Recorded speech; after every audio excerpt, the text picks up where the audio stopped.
One of the questions I get asked all the time is, how do we get a buyer broker agreement signed? Because, with all the changes that have come with the commission, and now they've separated them and the seller pays their commission and the buyer pays their commission and the seller has an option to pay the buyer's commission. It's so convoluted. And I want to share something with you. Tell you a story about the beginning of my career. When I started in real estate, I picked up an agent off floor time at Coldwell Banker, and I literally worked with them for 6 months looking for a $600,000 property. Nicest couple.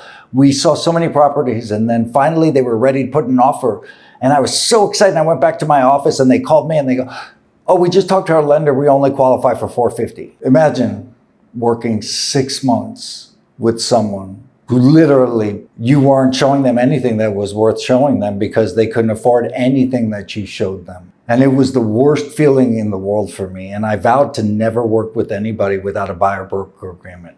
I also vowed to become a listing agent because that's where all the power is. Here's the interesting thing about the buyer broker agreement. I mean, they're different across the country, and now a lot of companies are creating their own because they want to protect themselves. And traditionally, the buyer broker agreement can be cancelable with 48 hours notice without any reason whatsoever. So the reality is a buyer broker agreement is meant to protect you for the properties that you have shown that person. And when you register them and you have them on there, then if they end up purchasing that property, you're going to get paid on it. That's the essential of a buyer broker agreement, so that somebody doesn't go to a property that you've shown them with another agent and totally leave you out of the deal.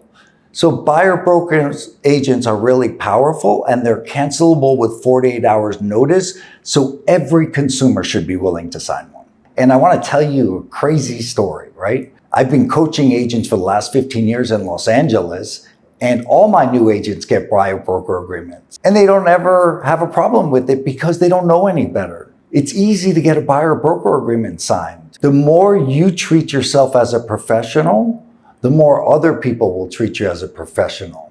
At Real Momentum, what we talk about is doing a buyer consultation. That's the most important thing. And I see so many realtors work with buyers and they never sit down and do a full consultation with them. It is easier to show them and sell them property when you know exactly what they're looking for. That's the power of a buyer consultation. And it's also a level of commitment because you're committing to them.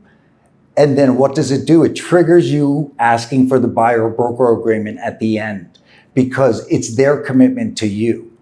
And when you've done a buyer consultation, and a lot of times you can do it in an office, if you have a nice office, it adds another level of clout. It builds further rapport with the client and strengthens your relationship, and not only gets you the business, but allows you to sell them something a lot quicker and easier.